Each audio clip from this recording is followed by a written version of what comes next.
Currently a member of the American College of Nutrition and New York Academy of Sciences and medical director of a high-complex medical lab. Dr. Flechas is an awesome lecturer and has many publications. Please welcome Dr. Flechas.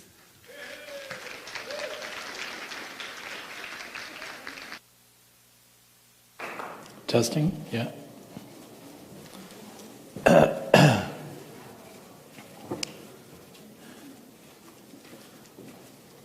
I don't have any financial interest in the company that makes the product that I'm talking about, but I want to start out with a story. My father was in the Air Force, and we used to live in a city called Wiesbaden in Germany along the Rhine River. And when I was there, I discovered that the Roman armies used to bivouac or used to spend their winters along the Rhine River, and they would spend their time at these little cities up and down the Rhine. And I looked into why were the Romans spending so much time along the Rhine, and it turns out that there was hot springs up and down that river. And I thought, now why would the Romans want to spend their winter, taking hot tub baths, or whatever? It turns out that they were actually drinking the water from the hot springs along the Rhine River. And in fact, some of the Roman soldiers would spend their time going from one hot spring to another drinking the water to figure out which hot spring water made you feel the best. And so they actually graded these hot springs for the way the water made you feel. The Russian nobility would come to winter out of Moscow, and they would come down to the Wiesbaden area. In fact, there's a whole group of Greek Orthodox churches along the Rhine River that from where the Russians used to come and spend their winters along there. And again, everybody was drinking the water out of these hot springs. When we eventually, science would get caught up with this whole thing, and they tried to analyze the water from these hot springs to see what was so unique. And what they found is that the rivers or the springs that made you feel the best were the springs that had the highest content of silica in the water. And it had nothing to do with the other minerals. It had more to do with the amount of silica. And what happens is that the magma of the earth gets close to the surface, heats up the water. The water gets up to about 700 or 800 degrees. Steam. The steam is so hot that you can put a piece of wood in front of that steam and the wood will catch fire. But the hot steam would melt rock. And so it was an issue of the steam hitting these rocks and melting them, and then the rock would dissolve into the water, and there they would go. So we have since been fascinated over the years with silica and what is its significance for human health. Now, what's of interest is that the number one element on the earth is oxygen. Number two element is silicone. And the element silicone does not exist in nature in a pure form, but rather it's always combined with oxygen. Silicon dioxide, or otherwise known as silica, is formed by covalent bonding of two atoms of oxygen to one atom of silicone. Free silica is found both in its amorphous states, such as opal, and in the crystalline state, such as quartz. Biological systems are capable of forming amorphous microparticles of hydrated silica, but they cannot form the crystal forms of silica. The crystal forms would be what you would call quartz. This is the name of the chemical that's the hydrated form of silica is called opal. And opals have the ability to hang on to water.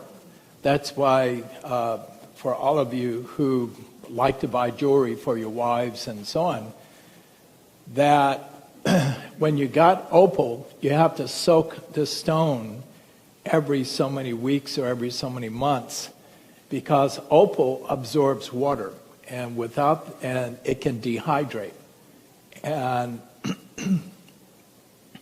this is a fire. It's called it's one of the opal stones that's available. But as you will see, opal is this. Here's another piece of opal. Here's another piece of opal. But all these are opal, and they all have the ability. They're a silica compound, and it has the ability to absorb water. Now, under proper conditions, one molecule of silica can react covalently with one molecule of water to form monometacilic acid. Combined with two molecules of water, and it becomes monoorthosilicic acid. In both plants and animals, monoorthosilicic acid is the biologically active form of silicone and silica. Now, as you will see here, in both animals and plants, this form of silica, otherwise known as opal, has the ability to, is the form of silica that the human body absorbs. And what we have discovered is that basically silica is this opal is the stuff that we are made from. This is our inheritance. Monoorthosilicic acid loses one molecule of water to form monometacilic acid, which polymerizes and precipitates out of solution to form opal. Plant tissues contain this form of opal with extremely small particle sizes. The loss of two molecules of water from silicic acid results in the formation of silicic anhydride, more commonly known as silica or silicone dioxide. The natural salicylates found in rocks correspond to these silicic acids, combined with transitional oxide metals and as salts of alkali metals. 60% of all the rocks are made of silica, either in its pure form or silicic mineral complexes. Erosion of these rocks releases into the soil, streams, and groundwater all these forms of silica and salicylates.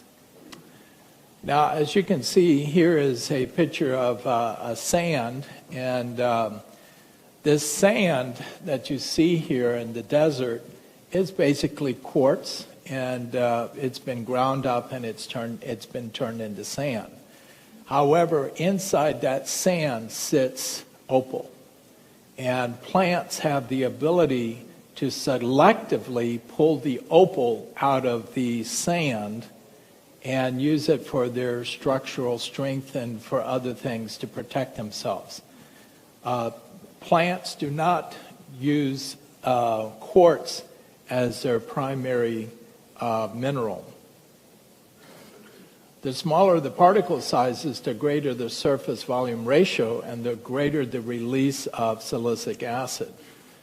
The silica cycle begins with the uptake of bioactive silica, that is monoorthosilicate, by the roots and plants. And basically, you've seen in plants what are called the hairs on the roots of the plant. And the plants, where these hairs are able to go out there and suck the opal out of the rocks. That's why when you put in an orchard, you take and put in some apple trees or some other trees, and at the base of the whole of the tree, you always put rocks. And rocks are basically nothing more than the minerals that the trees will use for putting into themselves and for putting into the fruit and so on. Can you name me one plant that does not have roots and is dependent upon other organisms to suck the minerals out of the rocks and so on? Mistletoe? What else? How about, orchids? How about blueberries? Blueberry roots, if you look at the roots of blueberries, you will not see hair or little hairs on the roots of blueberries. And that's because the blueberry is dependent upon a fungus found in the soil. Usually it's peat moss, and the peat moss will digest the minerals out of the rocks, and then the blueberry survives off of that. So a few years ago, probably about 20, 30 years ago, there was an episode where they took over 1 million blueberry plants to New Zealand, and they planted them without the peat moss. And what happened is that they lost all 1 million plants. Somebody had forgot to do their research on how blueberries survive. And it takes a special moss or a special fungus to grow in the soil to help feed the blueberry plants. And so the roots of the plants help to pull the silica out of the soil, and it helps to the plant for translocation, condensation, and precipitation inside the plant. Structurally, silica contributes compression, resistance, and rigidity to the cell walls, which aids in photosynthesis by improving light interception. It also renders the plant drought resistance. Now, it's interesting that in the field of homeopathy, they have always found men or humans who have problems with not having a good backbone, not being able to stand up for their rights or so on and so on. And in homeopathy, what they do is that they have found that if you give fluids that contain silica, that the silica helps to improve on a person's ability to fight back. Just like it gives you more rigidity to your backbone and so on. And so this is, in classical homeopathy, they've been using silica for that particular reason. And here you'll see it in the plant structures. It helps with them. So you see a plant here, and if the plant were to become dehydrated, what happens to the plant? It just wilts, right? And if you put water into the soil, what happens? It springs right back up. And the rigidity of that plant is determined by the amount of silica, the amount of opal in the soil. Okay? Physiologically, the presence of silica reduces evaporation and transpiration, therefore conserving tissue water. It also promotes oxygen availability via the roots through the increasing rigidity of the air canals. Protectively, silica increases the resistance to pathogens, insects, and mollusks. It also protects the plants from toxicity of excess metals such as manganese and iron. And by distributing these oxides evenly into the plant tissues, increases their solubility. Silica acid also forms a silicate coating around the microparticles of the oxides of many metals, increasing their stability, preventing aggregation and precipitation. These microscopic amorphous particles of silica and the other silica-containing plant tissues return to the soil after recycling after the death and decay of the plants. So you'll notice in the old Jewish economy that they would plant a soil for like 6 years, and on the 7th year, what would they do? They would let it rest. And farmers have found that that was a good way to, even here in North America, you'll see many farmers who will allow their soil to rest for at least a whole year. One of the problems that I've seen is that down in California, the soils are so good that they harvest 3 or 4 different types of crops in 1 year off the same soil.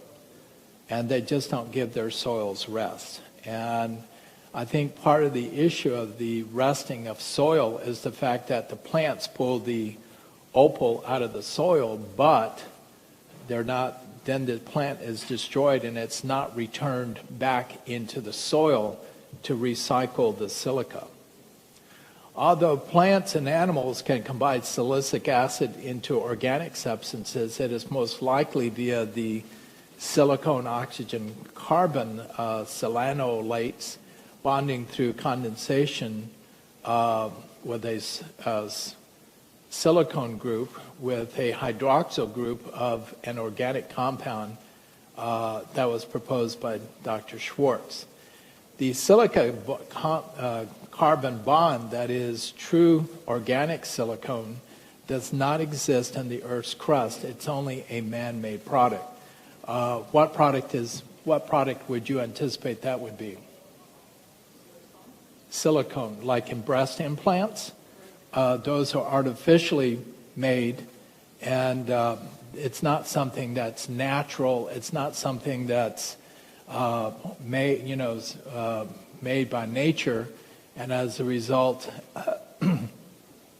they've had complications from the silicone breast implants as far as the ability of the immune system to react against this material.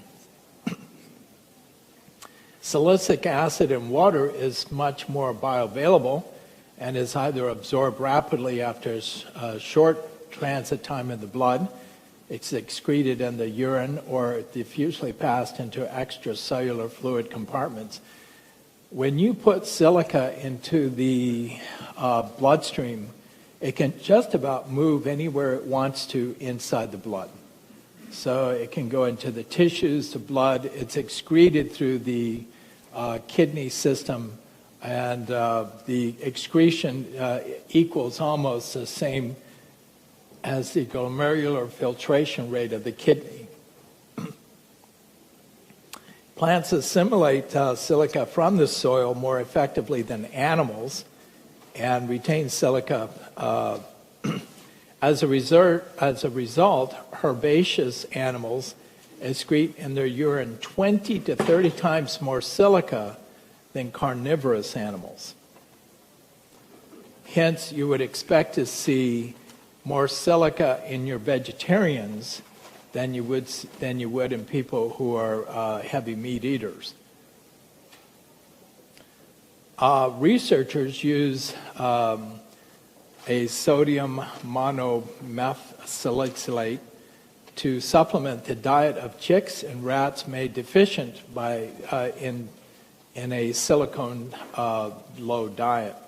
The addition of one molecule of water to metasilicic acid generates silicic acid in the intestinal tract.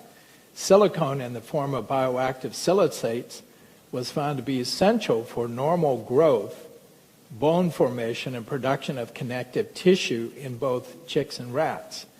In young growing bones, the concentration of silicone were in the same ranges as the concentration of calcium, magnesium, and phosphorus. So look at this very closely. I mean, look at the human babies.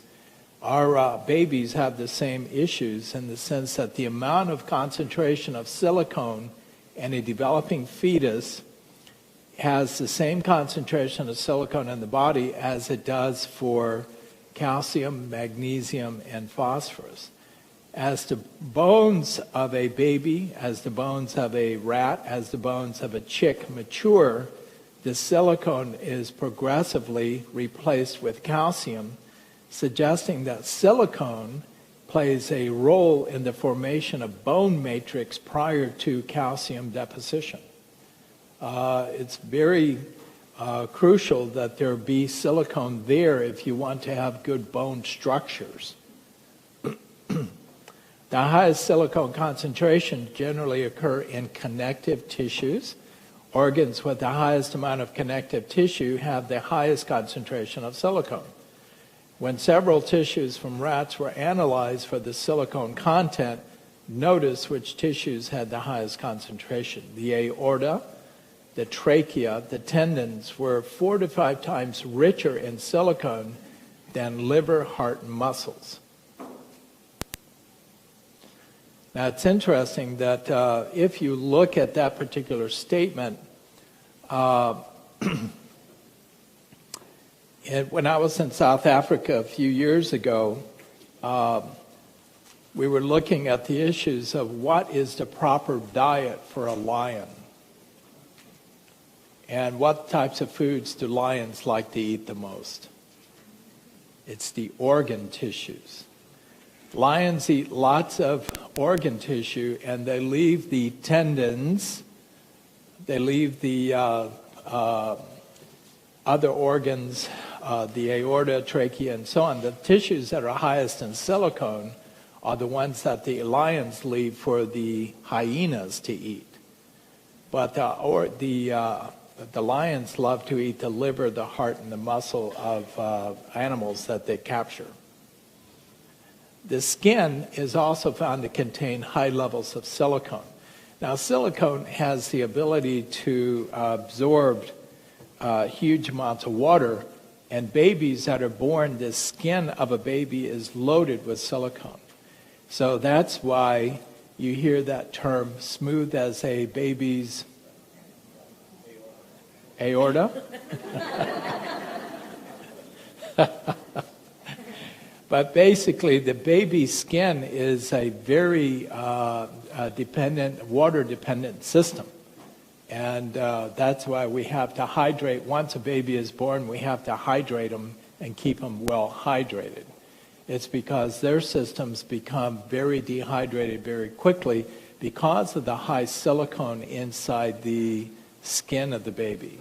As you get older, the amount of silica inside the human body goes way down. So as the skin gets older and older and older, what happens is we've seen that the amount of silicone in the skin becomes less. What was interesting is that there were no changes observed with aging in silicone concentrations in the heart, the liver, and in the muscle. The high silicone content of connective tissue arises mainly from its presence as an integral component of the glucosamine glycans, their mucopolysaccharides, and their protein complexes. What they have found is that in order for connective tissue to work like it's supposed to, you need a lot of silicone. Enzymatic hydrolysis of the glycoaminoglycans did not release free silicic acid, but rather yielded products of smaller, lower molecular weight still containing silicone. Even disaccharides of chondroitin sulfate contain significant amounts of silicone in bound form. Silicone also increases the hexamine content of articular cartilage. Collagen is, which is present in connective tissue, is the most abundant of all proteins in the higher vertebrates, accounting for up to 1/3 of all the total body protein. Carlisle demonstrated that silica in its bioactive forms an important role in collagen synthesis. So here's the story.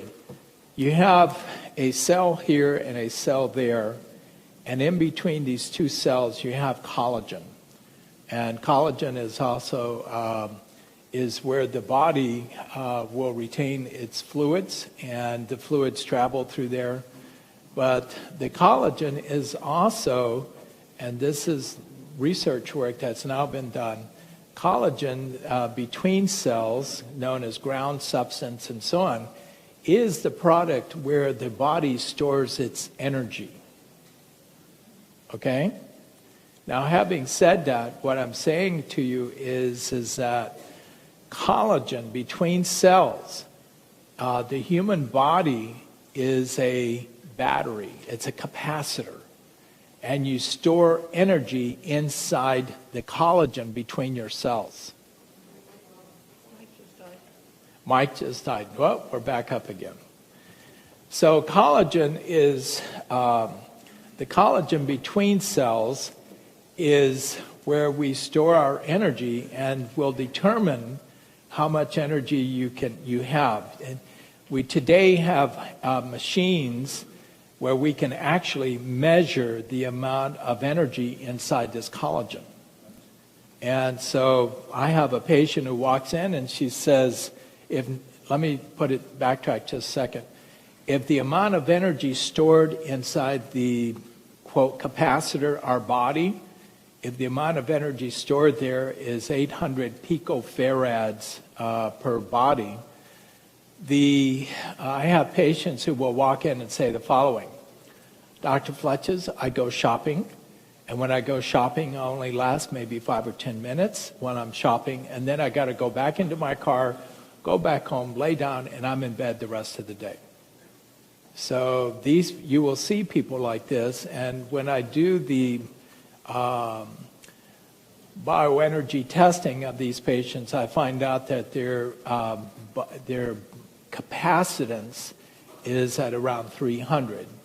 They will have levels of up to, normal is 800. I had another lady who came in who told me that she was extremely tired and she was exhausted all the time. And so we did the bioimpedance testing on her, and what we found is that she had a level of 900. And what do you think was wrong with her? She basically had the same story. I go shopping, I get exhausted, I go home, I have to lay down. And when we looked at her, it was because she was depressed. So depression can cause you to be extremely fatigued, but it wasn't because she didn't have enough capacitance. She could hold energy, she just didn't have the mental energy to be able to do what she did. I had another lady who came in, and I asked her about what her day was like, and she said, well, I get up at about 6 o'clock in the morning, I start breakfast, I have the family up by 6:20, by 6:30, everybody's dressed, we sit down and have breakfast. She said, I start working on the dishes by 7, have everybody dressed and out to school and off to work by 7:45, 7:50. She said at 8:30, I'm a cosmetologist. I start working on someone's hair. She said, I work all day long. My mother picks up the kids at 3 o'clock. I'm home at 4:30. I make supper for the family. We eat at 6 o'clock. She said, we're finished by 6:30. And at 6:45, got my husband settled in front of the TV to watch the evening news she said, well, I go off to the gym and I work out for 45 minutes. Okay? And then she comes back home and she gets back home at about 9 o'clock and she basically makes sure that the kids have done their homework, they're taking their showers, and she looks at her husband at about 9:40 and she says, I'm taking my shower. And she said, your services will be required from 10 o'clock till 11 o'clock. I expect you there. No more TV after 10. So then they have a heavy lovemaking session from 10 to 11, and she's off to sleep by 11:10. And her husband was sitting there, and I said, "Is this lady for real?" He said, "Doc," he said, "that is 100% of her day." And he said, her mother's like that. Her 2 daughters are like that. They all the women in that family all behave the same way. They all do the same thing. I said, huh? That's a good argument for cloning. That's right. So I did the bioimpedance testing on this woman because I said, how many picofarads is this lady storing up inside that battery, you know? And normal is 800. She was at 3,000. Okay? Huh? She was having problems with fibrocystic breast disease and had problems with lack of iodine. And so she was an iodine deficiency person.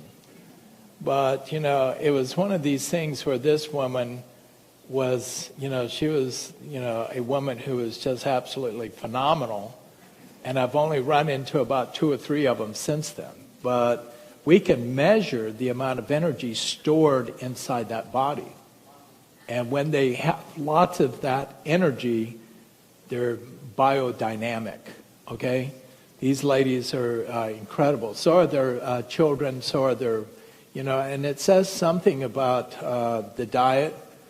This lady loved to eat vegetables. If she had to have a snack, it was on vegetables and other things. And she only ate meat maybe once or twice a week, and so on, okay?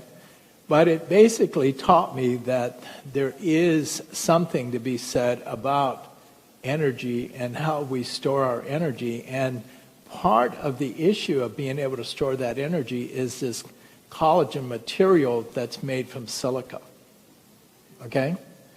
So collagen contains 12% of the amino acid proline and 9% of the 4-hydroxyproline.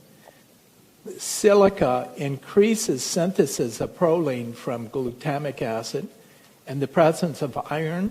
Now, this is how you make collagen, folks. In the presence of taking iron, vitamin C, and silica, it enhances markedly the hydroxylation of proline residues of procollagen to form collagen. What tissues are collagen? What did I just describe for you as far as a collagen tissue? Hair, skin, nails, okay? So, and where do you get the proline from? You get proline from protein. So there are tissues that have preferred who have preferred nutrients. The fuel of preference for the brain tissue is glucose, which is why when your blood sugars go real low, you start getting a little bit, you know, woozy. The fuel of preference for the heart is what? Fat. The heart burns fat as its primary fuel. The fuel of preference for the GI tract from the mouth all the way down to the other end is glutamine, and the fuel of choice for the hair, the skin, and so on is protein. That could be the protein of tofu, the protein of meat, the protein of the egg white. It needs protein. And when you're protein deficient, the hair starts becoming defective, the skin starts becoming defective, etc. But in the presence of silica plus these proteins with vitamin C and iron, you start making great amount of hair and nails and other tissues. Silica also promotes the formation of extracellular matrix, otherwise known as ground substance, with a concomitant increase in interstitial fluid due to the hydration of the extracellular substances. In balance studies, they took a bunch of men and they gave them a high fiber diet, low fiber diet, and what they found is that fiber contains a lot of silica, and what they found is that the amount of silica going in was the same amount of silica going out, and they found that the body doesn't retain too much silica from the vegetables. It is likely that food fiber does not contribute significantly to the bioavailable pool of silicic acid in the intestinal tract and may even interfere with the absorption of free silicic acid. So if you're not getting the silica from your food, where do you think you're getting it from?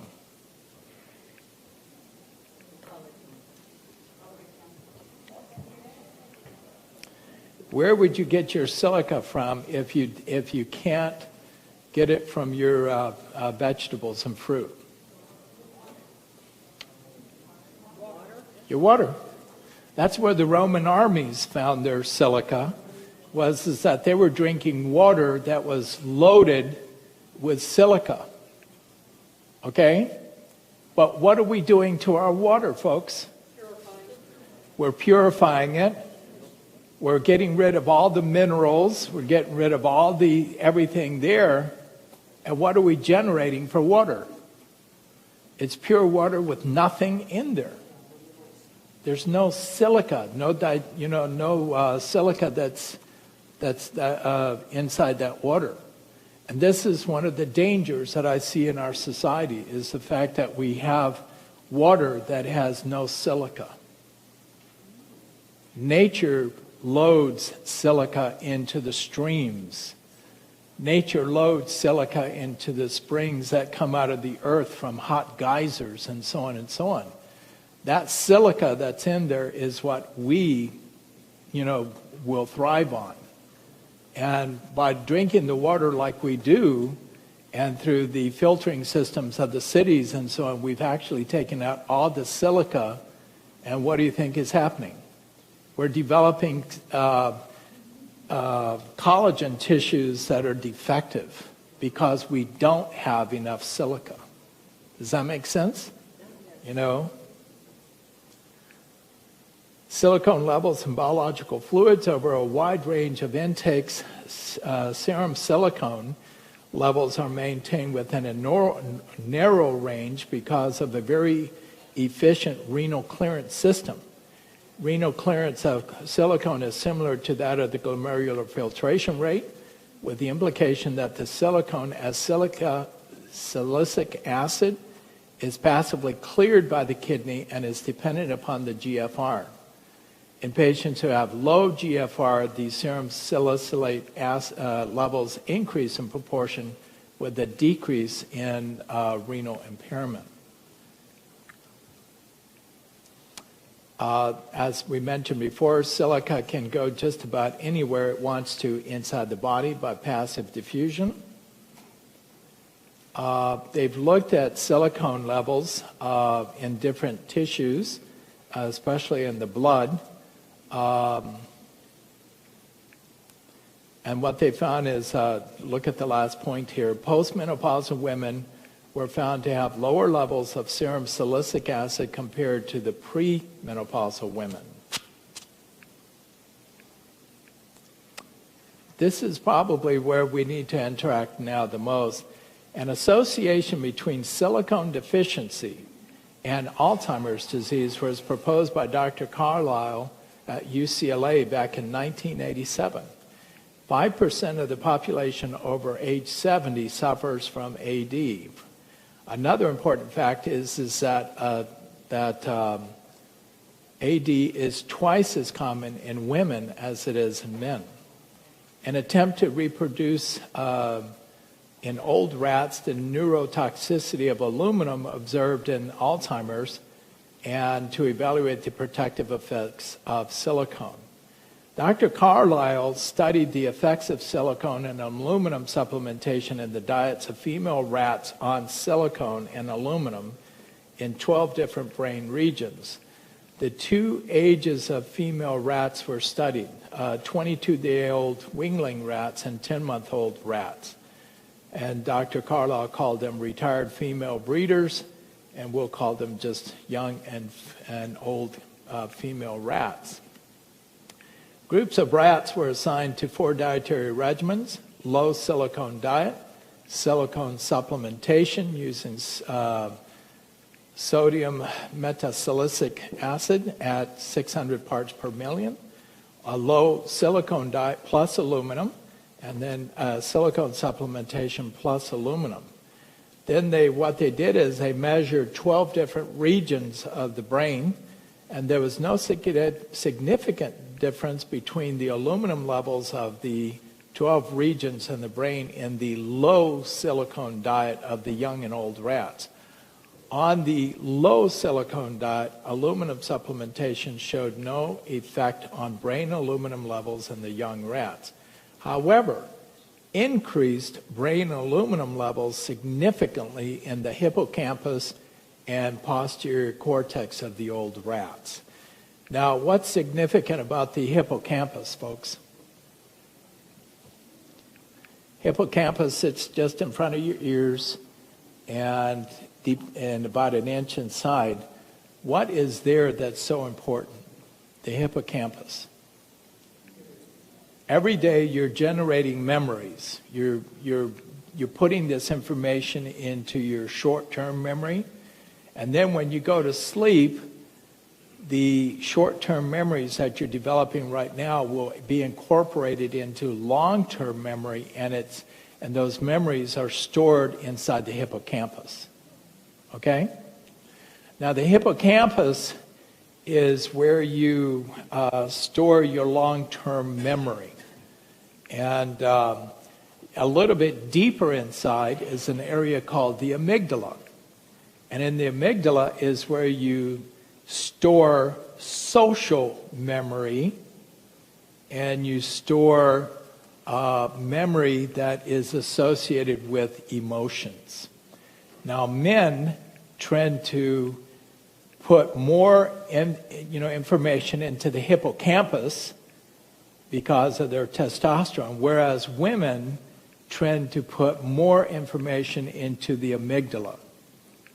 Guys, this is where your wife will sit there and say, honey, you did such and such an event 2 weeks ago, and you said something that really hurt me. And every time I think about it, all those emotions just come right back out, and I can just think about what you said, and it makes me mad. Yes, and so basically, that's the amygdala. And the amygdala is where women store their memories, but it's memory plus emotion. Right, ladies? Yeah? So all your husband or child has to do is do something, and it's stored as a memory, but every time that memory kicks up, the emotions that came with that memory come right up also. And so these memories are being controlled, and people with Alzheimer's lose that type of memory. They also lose their long-term memory. They also lose the ability to stimulate the amygdala, and as a result, they lose their memory plus emotional memory. And men have trouble in that area. So, like a woman will come and say, you made that statement to me 2 weeks ago, and it made me mad. And every time I think about that statement, I just get all angry about it again. And the guy looks at his wife and he says, I talked to you 2 weeks ago?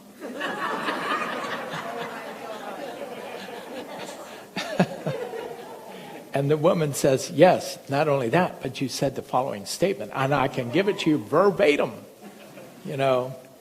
and that's all part of the, the hippocampus versus the amygdala. The hippocampus, long-term memory, rote memory. That's what happened to you when you were going through dental school, you had all this memory that was, you were given pages and pages of stuff to memorize. You were putting all that information into the amygdala. No emotion, into the hippocampus. No emotion attached to that. But give you emotional events that happened during dental school, and you'll not only remember the dental school, but you'll also remember the emotions that you were going through and the turmoil of the things that happened to you when you were going through dental school. Aluminum supplementation has no effect upon, had no effect on brain aluminum levels, and silicone supplemented old rats, suggesting a protective role of biologically active silicates in adequate amounts against aluminum neurotoxicity in old age. And what they found was that the aluminum would not become toxic in older patients or older rats when there was plenty of silica in the system. The silica helped to protect the body from the effects of aluminum as the brain was getting older. And later on we found that that silicone, the Opal silica, has the ability to suck the aluminum out of the human brain. Now, the other thing that's unique here is that women on estrogen. So, many of you women will notice that as you go through menopause, you lost some memory. It happened to my mother. My mother went through menopause, and my sister took her out shopping. They went and bought some shoes from my sister. 3 days later, my sister says, Mom, we need to go back to the store that we bought these shoes from because they're a little bit too tight and I want to return them. And my mother says, this is a woman who at age 50 was undergoing menopause. And my mom looked at her and said, we went shopping 3 days ago? Where did we go? What store were we at? And so on and so on. And, this is as her estrogen levels were dropping, we started seeing this particular pattern of thinking developing inside my mom. By the time she was 60, she was fully senile. So, it basically just showed us that we started seeing the defects kicking in at age 50, and by the time she was 60, with no estrogen, and she was fearful to take estrogen because it might give her breast cancer. Well, it might have given her breast cancer. The problem is that she lost her mind in the process. Okay? So estrogen, the lack of estrogen allows for aluminum to accumulate inside the brain. And what's interesting is that estrogen inhibits the ability of the brain to accumulate aluminum. And so we have seen that women who take estrogen into beyond the menopausal years, even if it's a small amount of estrogen, that estrogen is very protective for older women to keep them from developing problems with loss of memory and dementia. And so you'll see in the last statement, in both rats and animals and humans, the brain becomes more permeable to aluminum with aging. In both old rats and men, the highest concentrations of aluminum were found in the hippocampus, where you store your long-term memory. You may say, where do I get aluminum from? Where do you get your aluminum from? Table salt. Huh? Table salt. Table salt? Yes. The what? Pots and pans. Pots and pans. Porcelain crowns. In fact, porcelain crowns. In fact, it turns out that at the turn of the century, 100 years ago, we were all cooking off of iron skillets, right?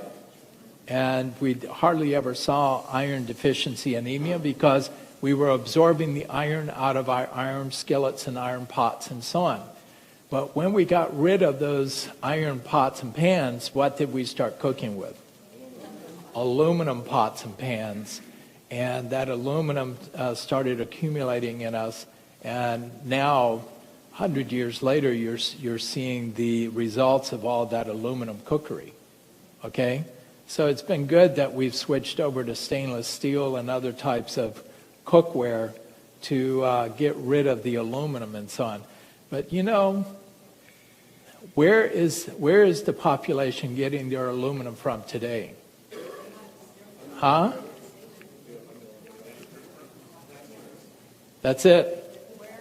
It's the antiperspirants, you know, because when you take and you put that antiperspirant on there, what's the first ingredient? Aluminum. Do you think that stuff is not absorbed? You know, there are a few things in American culture that we don't talk about. It's like we don't talk about certain things about our family.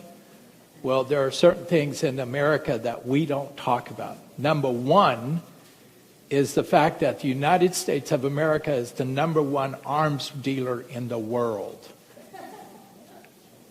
If the Russians try to sell a submarine to somebody, shame, shame, shame, it should have been us selling that submarine to somebody, okay? The Russians shouldn't sell this type of airplane to these type of people because we should have been the ones selling that airplane. You see that with what happened in Iraq with all the weapons that Saddam Hussein had. Where did he get his weapons from? Americans. The #2 product that we never talk about up front and in public is our personal accessories. Things like the underarm deodorants, the toothpaste, you know, which is, you know, so basically you guys are going against the grain by talking bad about aluminum, you know, about toothpaste that contains fluoride, right? And in this case, it's the aluminum found in antiperspirants. So what's the answer to that problem?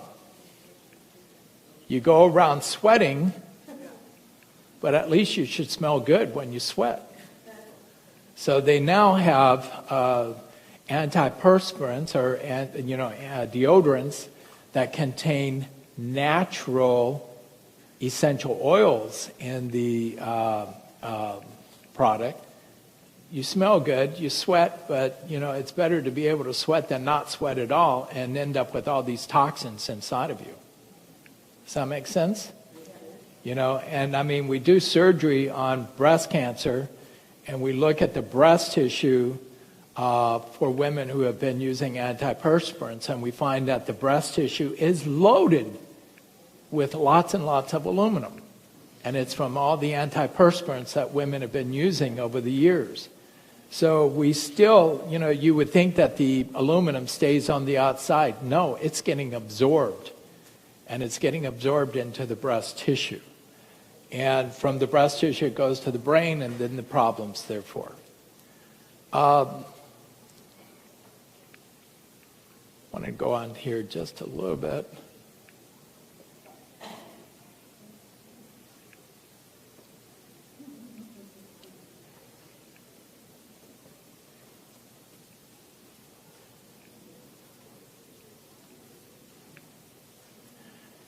This is probably the most significant work right here.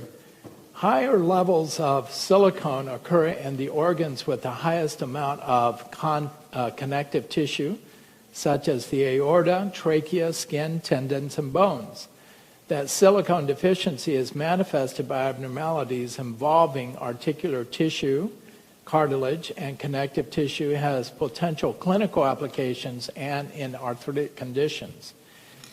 They have looked at the skin, and they have found that as all of us are aging, our skin has less and less silicone in it, and as a result, then the skin wrinkles and the skin becomes dehydrated, and we're constantly trying to hydrate that skin as we get older. This is probably the greatest statement right here.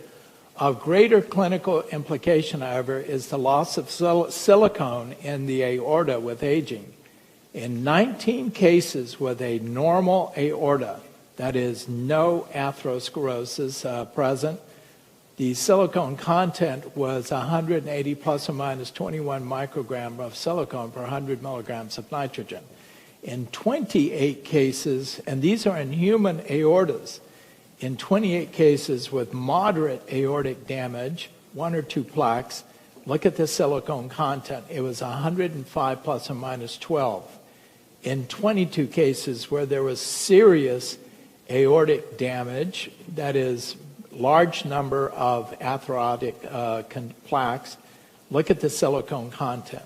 63 plus or minus 8 microgram of silicone per 100 nitrogen. The sicker the aorta with less and less silicone, the aorta has more and more atherosclerosis present. Okay? Did you catch that? And the reason I say that is that I'm 62 years old.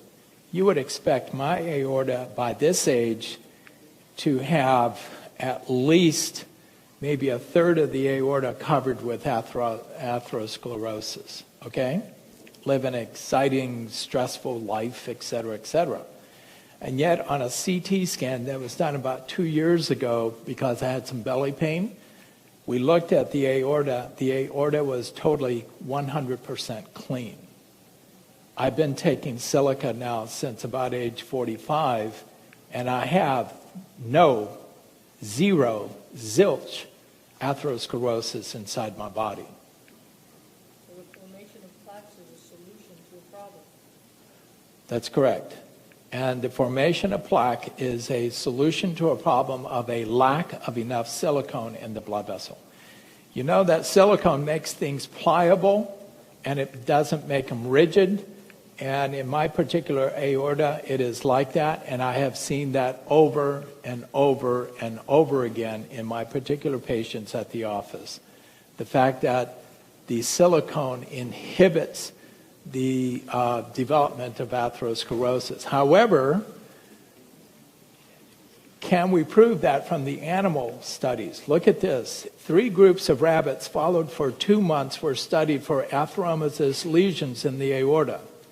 In the controlled group of 15 rabbits, 14 had no lesions, 1 rabbit had 2 atheromatous plaques. And 18 rabbits fed a high cholesterol diet for 2 months. Only 2 were without lesions. Of the 16 with lesions, 8 were moderate and 8 had severe atherosclerosis. Now what we're talking about here is the rabbit is a animal model where we can give these animals, by giving them a high cholesterol dietary, and we're talking in human terms, we took these rabbits and we gave them a cholesterol level like we would see in humans of 1,400 milligrams. Okay? That's pretty high cholesterol. But in these rabbits, they had to do it in a small amount of time, and these rabbits just went right after it, and they formed atherosclerosis. In a third group of 18 rabbits, fed a high cholesterol diet for 2 months, but with supplementation of silicone IV. 14 rabbits had normal aortas without any lesions. 3 presented with 1 or 2 lesions, and 1 had severe plaques. So it basically shows us again that not only my observations about what was, about myself, and my patients, but the fact that when you try to do these studies in rabbits, you find that the silicone was able to prevent the development of atherosclerosis. Dr. Carlisle kept several generations of rats on a low silicone diet, and she noticed an increased incidence of tumors overall that were higher in the rabbits that was highest in the rabbits that were not getting any silica. And in longitudinal studies over a 2-year time period, she noticed that the rats had an increased incidence of brain tumors. And what we're talking about here is that you have a family, in human terms, you have a family that loves to eat meat. I got patients who have to have meat at least 2 or 3 times a day. and they eat so much meat that, until the second and third generation of children, that in Dr. Carlisle's case, she saw an increase in brain tumors starting to happen in these animals. And that's what we're talking about, is that she kept these animals on a very low silica dietary. I got patients who just refuse to have vegetables. I got patients who refuse to eat any fruit. And they're doing this to themselves, their children, the next generation, and what you will see is an increased incidence of brain tumors as the generations go by, as we decrease the total amount of silica in the dietary of all these. Dr. Carlisle postulated regarding an essential role of silica in brain function is valid, and if silicone deficiency is in the form of bioactive silicates is involved in ADD and atherosclerosis and arthritis, a good starting point would be is to titrate the amount of bioavailable and bioactive silicates required to reverse these pathologies. Now, you'll notice that Dr. Carlisle saw this with patients who had attention deficit disorder. The guy who wrote the paper, some of you picked up the paper out there. You will get the paper about silica and human health through your email and so on. But what's interesting is that the fellow who developed this whole concept and wrote this paper from which I quoted is Dr. Abraham. Dr. Abraham developed a product called Kajimax. And Kajimax, he had a patient who had a problem with attention deficit disorder, and it turns out that silica, Opal silica, is a tremendous stimulator to the human brain. And he had a child that had a problem with making D's and F's in school. He put the child on silica, and within a period of a month or two, the kid was making straight A's. This silica, this Opal type silica, behaves like a mild amphetamine to the human brain. It activates all centers of the human brain everywhere. That kid, numero uno child that was placed on the silica, just graduated from medical school about 3 years ago, and he was #1 in his class. And he went from making D's and F's in high school to making straight A's in college, straight A's in medical school, and today he's out there among you practicing medicine. Okay? So, and I have personally done the exact same thing. I've given it to many a child with attention deficit disorder, and this product does work. So that the theory that I just gave you about silica and its effects upon the human brain are also valid for what we've seen in humans. So it's an issue of what to do with that information. And I can just tell you that this is an over-the-counter product. This is pharmaceutical grade Opal, and we need to do more research as far as what effects Opal will have in the future upon us. But we have been so used to thinking of silica in the form of quartz that we forget there are other silicas out there, and the silica of choice for plants, for animals, and for humans is the Opal. Microscopic Opal. And the plants pick up that Opal and they present it to us as part of their bodies so that we can eat these plants. And as you do so, you're getting the Opal. But my main concern is how we are subtracting the silica out of our water systems. By doing what we're doing with the distilled waters that you have there in front of you, and the fact that we're not getting these waters from streams or from hot springs that contain dissolved silica inside the water. Does that make sense? I mean, the Roman soldiers of old were going around measuring, actually they were finding out which hot springs along the Rhine River made them feel good. And today we have gone back to all those springs because we have the records. And now we know that it was the springs along the Rhine River that contained the highest amount of silica. Any questions? Yes? It's about 50 milligram, and you need about 150 milligram.